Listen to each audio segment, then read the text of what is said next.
آئیے آج ایک بہت ہی گہرے اور ذاتی اسکرپٹ کا تجزیہ کرتے ہیں جو ایک ایسی رات کے بارے میں ہے جو صرف عبادت کی نہیں بلکہ خود سے ملاقات کی رات ہے۔ جی ہاں، ہم بات کر رہے ہیں شب برات یعنی شب نجات کی۔ دیکھیے، یہ اسکرپٹ کسی سلام دعا یا تعارف کے بغیر سیدھا ایک سوال سے شروع ہوتا ہے، ایک ایسا سوال جو سیدھا دل پر لگتا ہے اور انسان کو سوچنے پر مجبور کر دیتا ہے کہ اگر آج کی رات، فیصلے کی رات، کوئی غفلت میں پایا گیا تو پھر کیا ہوگا؟ اور اسکرپٹ فوراً یہ واضح کر دیتا ہے کہ یہ کوئی عام رات نہیں ہے، نہیں، بالکل نہیں۔ یہ وہ لمحہ ہے، وہ گھڑی ہے جہاں آنے والے پورے سال کے لیے تقدیروں کے فیصلے لکھے جاتے ہیں۔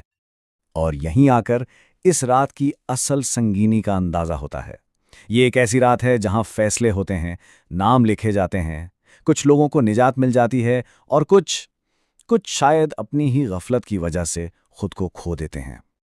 اسکرپٹ ایک بہت ہی زبردست تضاد ہمارے سامنے رکھتا ہے۔ یہ بتاتا ہے کہ یہ رات باہر کے جشن، شور، روشنی اور ہجوم کی نہیں، بلکہ یہ تو ایک تاریک کمرے میں تنہا بیٹھ کر اپنے سچ کا سامنا کرنے کی رات ہے۔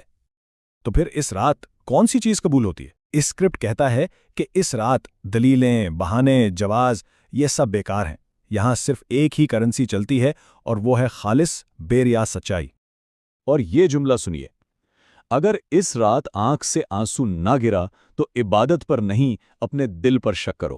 یعنی اصل مسئلہ عبادت کی مقدار میں نہیں بلکہ شاید دل کی سختی میں ہے۔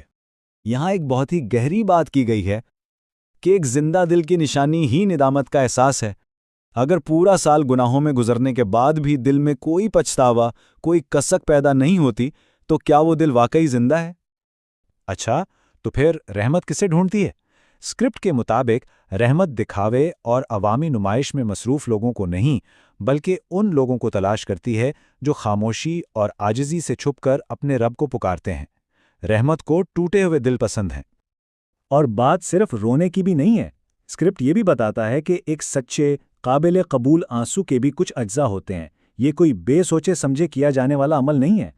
تو ایک سچے آنسو میں یہ 3 چیزیں شامل ہوتی ہیں۔ سب سے پہلے اپنی غلطی کا اعتراف، پھر اس پر حقیقی شرمندگی کا احساس، اور آخر میں اس بات کا گہرا خوف کہ کہیں میں پھر سے اسی راستے پر نہ چل پڑوں۔ یہ تینوں مل کر ایک مکمل توبہ بناتے ہیں۔ اور جب انسان اپنی تمام غلطیوں کے بوجھ تلے دب جاتا ہے تو اسکرپٹ امید کا ایک چراغ دکھاتا ہے۔ ایک سادہ سی دعا، اے اللہ، میں بہت غلط ہوں مگر تیرا در ابھی بھی میرا آخری سہارا ہے۔ یہی تو اس رات کا اصل جوہر ہے، یہ مان لینا کہ ہاں بہت غلطیاں ہوئیں لیکن ساتھ ہی یہ یقین رکھنا کہ ابھی بھی ایک دروازہ کھلا ہے۔ یہ کمزوری اور امید کا ایک ساتھ ہونا، یہی اس رات کی خوبصورتی ہے۔